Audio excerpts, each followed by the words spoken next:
My name is Camila. I was a fresh college graduate, my life brimming with possibilities and dreams, when a single phone call snuffed out my joy like a gust of wind extinguishing a candle. It was a call that brought the news of my parents' tragic death in a car accident. The two people who had been my pillars of strength, my guiding lights, were suddenly gone. The shock of it was like a punch to the gut. I was a grown woman, yes, but I was just starting to navigate the adult world. My parents had been my safety net, my guides. Their sudden absence left me feeling like a ship adrift in a stormy sea. My father, with his hearty laughter and endless wisdom, was my hero. He was a man of strength and kindness, always ready with a word of advice or a comforting hug. I remember our long walks in the park, our deep conversations about everything from philosophy to the latest football game. He was my rock, my safe harbor in the stormy sea of life. My mother, with her gentle nature and unwavering support, was my best friend. She was the one who held my hand during scary movies, who stayed up late helping me with school projects, who was always there with a comforting word and a warm hug. Her love was a constant, soothing presence in my life. Their absence left a gaping hole in my life, a void that seemed impossible to fill. The house felt too quiet, too empty without their laughter and love filling it. Every corner was a reminder of them, every object a memory. In the midst of my grief, a man named Richard appeared. He was a worker at a trading company who happened to be at the scene of the accident. He had provided a witness statement, and he felt compelled to reach out to me, to offer his support. "Camila," he said, his voice filled with sincerity, "I can't express how sorry I am for your loss. I saw what happened. It's not fair, and it's not right. If you need anything at all, please don't hesitate to ask." His words, though simple, were a lifeline in the storm of my grief. Richard became a steady presence in my life, helping me navigate the legalities of the accident, the insurance claims, the mountain of paperwork that seemed to multiply every day. His support was invaluable, his kindness a balm for my aching heart. As the weeks turned into months, Richard and I grew closer. Our conversations grew longer, our silences more comfortable. One day, he took a deep breath, looked me in the eye, and said, "Camila, I've come to care about you a lot. More than I've cared about anyone else. Would you consider marrying me?" I was taken aback, but I looked into his eyes, and saw the sincerity there. I thought about the comfort he had provided, the strength he had shown. And I said yes. I said yes to a new beginning, yes to a new chapter in my life. The wedding was a blur of joy and laughter, a day filled with hope and promise. After the celebrations, Richard and I moved into his house that was as grand as it was cold. The house was a testament to Richard's success, a symbol of the wealth he had amassed in his trading business. I was awestruck by its grandeur, but I couldn't shake off the feeling of unease that crept over me each time I stepped into its marble halls. Soon after the move, I discovered I was pregnant. The news filled me with a sense of joy and anticipation. I dreamed of our child, of the life we would provide for him. Richard seemed pleased as well, but there was a hardness in his eyes that I couldn't quite understand. Our son, Max, was born on a clear winter morning. He was a beautiful baby, with Richard's dark hair and my bright blue eyes. Holding him in my arms, I felt a love so profound, so overwhelming, it took my breath away. Richard, too, seemed smitten with our son. But as the weeks turned into months, I noticed a change in him. One day, Richard came home late from work, his face set in a grim line. "Camila," he said, his voice devoid of its usual warmth, "we need to talk about our expenses." I was taken aback. "What about them?" I asked, feeling a knot of worry form in my stomach. He threw a stack of bills on the table, his expression stern. "They've gone up, Camila," he said, his voice cold. "Ever since Max was born, we're spending much more than we used to." I felt my heart sink. "But Richard," I said, "we have a baby now. Babies need things." He shot me a hard look. That's not the point, Camila, he said. You're spending too much. On things we don't need. I was stunned. I'm spending on our son, Richard, I said, my voice rising in defense. On his needs. His face hardened. I'm the one who's earning, Camila, he said, his voice harsh. I'm the one who's supporting this family. You should be more grateful. His words hit me like a punch in the gut. I felt a mixture of anger and hurt well up inside me. I had thought Richard was my partner, my ally. But his words made it clear that he saw me as a liability, an additional expense that he had to bear. The days following our heated exchange were filled with tension. Richard became more stringent about our budget, scrutinizing every receipt, every purchase. He was relentless in his accusations of my alleged overspending, despite my best efforts to economize. Camila, he'd say, his voice dripping with condescension, you need to understand the value of money. Richard, we need food, I'd say. And Max needs diapers. We can't just stop buying them.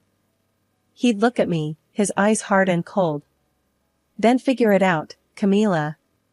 Make do with less. I'd bite my tongue, holding back the retort that was on the tip of it. It wasn't that I didn't understand the value of money, it was that Richard seemed to value it more than he did his own family. Food shopping became a game of strategy. I'd scour the aisles for the cheapest products, calculate the cost per meal, per person. I'd choose the store brands over the name brands, the bruised apples over the pristine ones. I'd walk miles to the store and back, foregoing the cost of public transport, to save a few dollars. Richard's decree extended to clothing as well. No new clothes, he'd said, his voice firm, unyielding.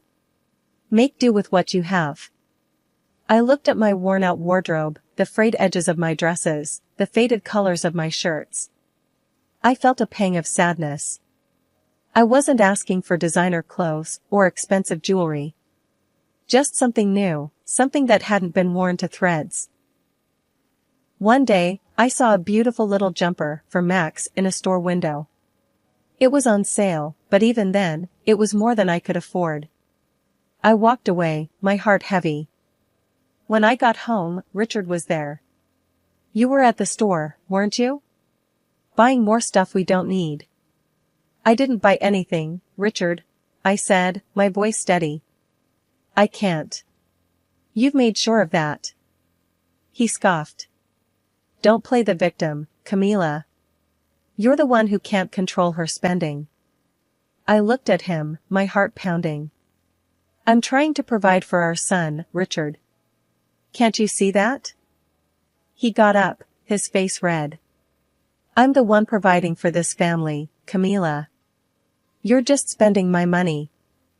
I felt a surge of anger. Your money? Richard, we're a family. It's our money.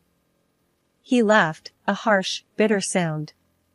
Oh, Camila. You're so naive. I stood my ground, my hands clenched. No, Richard. I'm not naive. I'm just trying to do what's best for our son. He glared at me. And I'm trying to save us from bankruptcy. But you wouldn't understand that, would you? With that, he stormed out of the room, leaving me standing there, my heart aching. All the while, I noticed Richard's lifestyle remained unchanged. He still wore his designer suits, still splurged on expensive gadgets.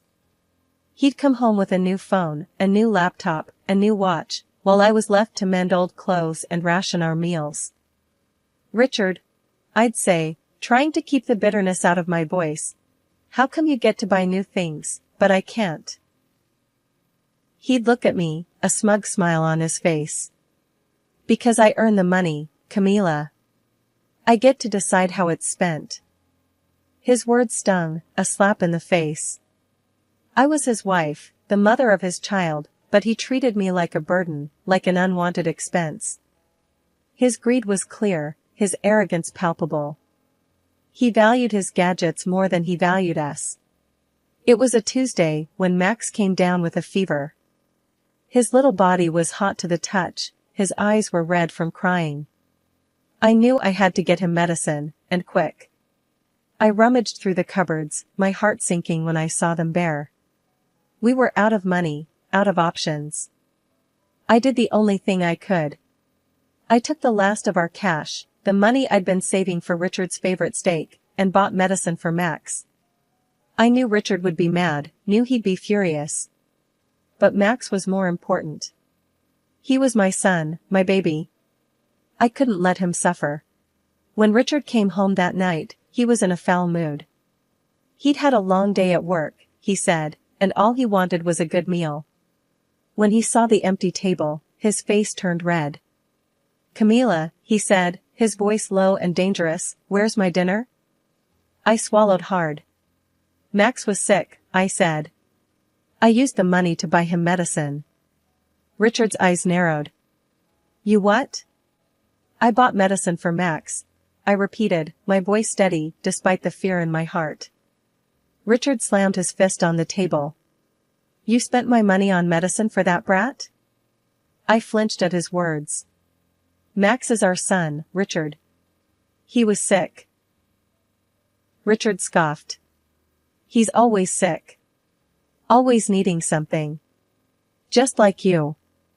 I felt a surge of anger. "We're your family, Richard.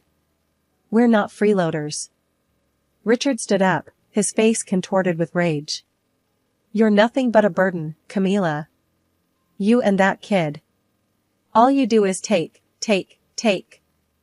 I stood my ground. "We're your responsibility, Richard.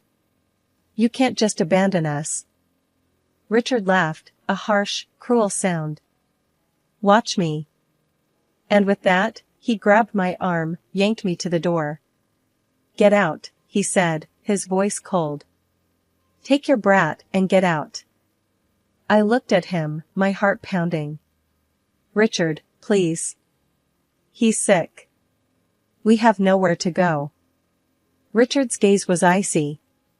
"Not my problem." He shoved us out the door, slamming it shut behind us. 5 minutes later, he threw a bag of our clothes at my feet.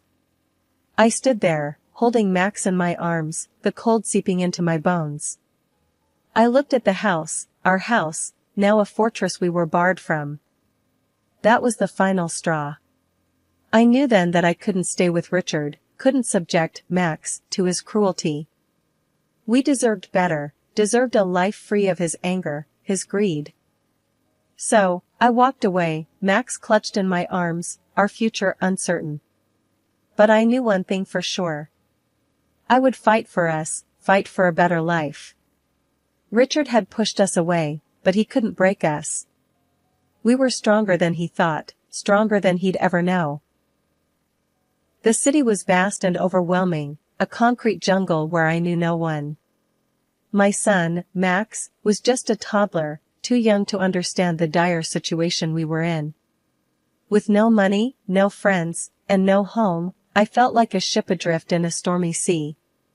That's when I remembered Grandma. My father's mother, a woman I had seen only once in my life, came to mind. Dad had a strained relationship with her and they had lost contact many years ago. I barely remembered her face, but I remembered the house she lived in, a large, old structure nestled in a quiet town far from the city's bustle. I had no choice but to take a leap of faith. With the last of my money, found in the pocket of my old jacket, I bought 2 intercity bus tickets. Max and I boarded the bus, our future uncertain but our resolve firm. The journey was long, and Max, feeling unwell, whimpered in my arms. I held him close, whispering soothing words, promising a better future. We arrived at Grandma's town as the sun was setting. The large, old house stood just as I remembered, a beacon of hope amidst our turmoil. Gathering my courage, I walked up to the door and knocked. The door creaked open, and there stood Grandma. She was older than I remembered, her face stern and her eyes sharp. She looked at me, a hint of confusion in her eyes.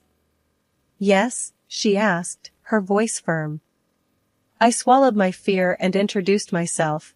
Grandma, it's me, Camila. I'm your son's daughter. She squinted at me, studying my face. After a moment, recognition dawned on her. You have your father's eyes, she said, her voice softer. She opened the door wider, inviting us in. We stepped into the house, its warmth a stark contrast to the cold outside. I told Grandma everything about Richard, about Max's illness, about our eviction. I poured out my fears and worries, the burdens I had been carrying alone for so long. Grandma listened, her face hardening as I mentioned Richard. That scoundrel. She spat, her eyes flashing with anger. He'll get what he deserves. In that moment, I felt a surge of relief. Here was someone who believed in me, someone who was on my side. Grandma offered us a place to stay, a place to call home. We were no longer alone, we had Grandma. That night, as Max slept soundly in a warm bed and I sat by the fire with Grandma, I felt a glimmer of hope. The journey to Grandma's was fraught with uncertainty and fear, but it led us to a safe haven. It was our first step towards a new life, a life away from Richard's shadow. The attic was a dusty, forgotten place, filled with boxes upon boxes of old stuff. Grandma hadn't been up there in years, and it showed. The air was thick with the smell of old paper and mothballs, and the floor creaked under my weight. Be careful, Camila, Grandma called from the bottom of the stairs. It's been ages since anyone's been up there. I nodded, my eyes scanning the room. As a person trained as a restorer, I could see the potential in the discarded items. There were old furniture pieces, paintings, knickknacks, all covered in a thick layer of dust. It was like stepping into a time capsule, a glimpse into the past. With Grandma's permission, I started working on the items. I cleaned, repaired, and restored them, bringing them back to life. Each piece had a story to tell, a history to uncover. It was a labor of love, a way to keep my mind off the troubles of the past. Days turned into weeks, and before I knew it, the attic was transformed. The old, discarded items were now beautiful antiques, their value increased tenfold. I took some of them to a local antique store, hoping to make a small profit. The owner, a man named Mr. Peterson, was surprised by the quality of the items. These are fantastic, Camila, he said, his eyes wide. Where did you find them? In my grandma's attic, I replied, a smile playing on my lips. She had no idea what she was sitting on. Mr. Peterson laughed, shaking his head in disbelief. Well, she's a lucky woman to have a granddaughter like you. I blushed, thanking him for his kind words.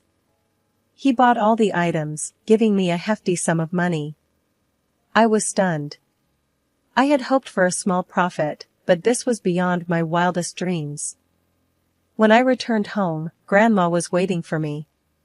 How did it go? She asked, her eyes hopeful. I showed her the money, her eyes widening in surprise. Oh my, Camila, she said, her voice shaky. I can't believe it.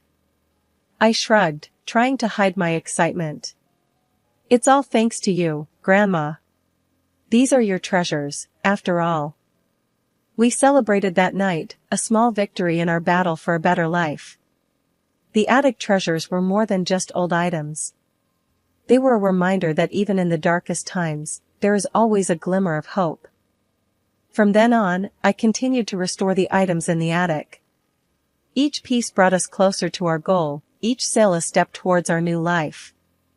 The attic treasures were our lifeline, our saving grace. And we were grateful for them, for the hope they brought us, for the future they promised. Richard, that good-for-nothing, hadn't bothered to check on us. Not even a call to ask about his son. I guess he was too busy with his new life, too busy to care about the family he left behind. But we weren't going to let him off the hook that easily. Grandma had a friend, a lawyer named Stan. He was a tough old bird, sharp as a tack, and he didn't take any nonsense. "We'll get that bastard," he promised, his eyes hard. "He won't get away with this." With Stan's help, we filed a claim for child support. Richard was furious when he found out. He called me, his voice a venomous hiss. "You'll regret this, Camila," he threatened. "You don't know what you're getting into." But I wasn't scared. "Not anymore." "Bring it on, Richard," I shot back. "We'll see who regrets it in the end."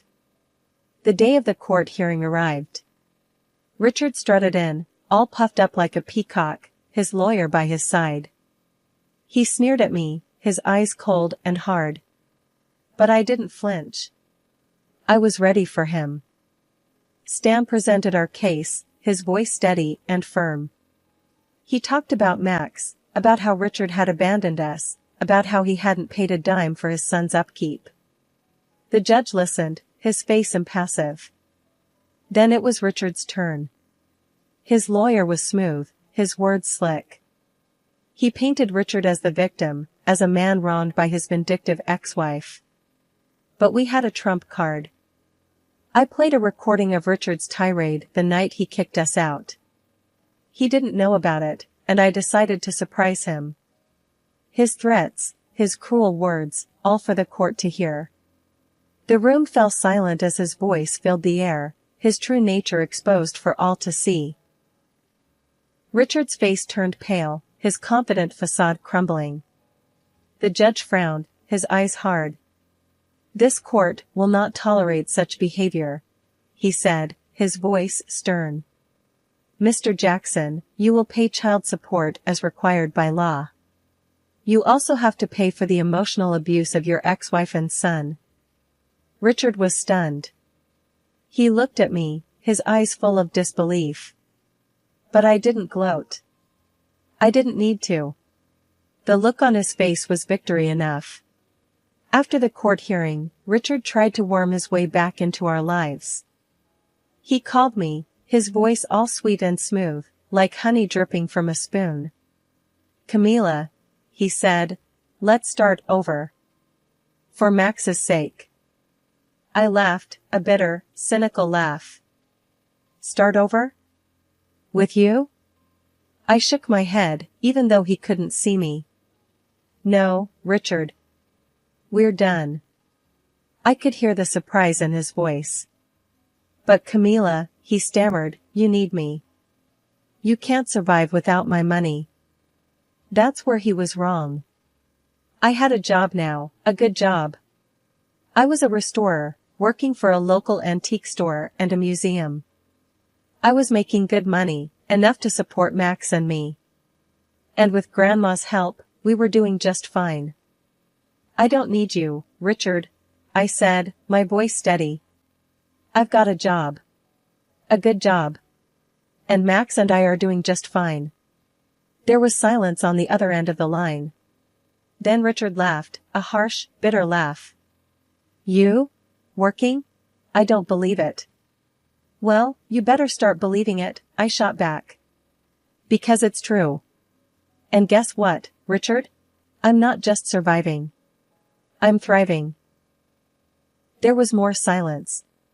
Then Richard hung up, his parting words a venomous hiss. "You'll regret this, Camila.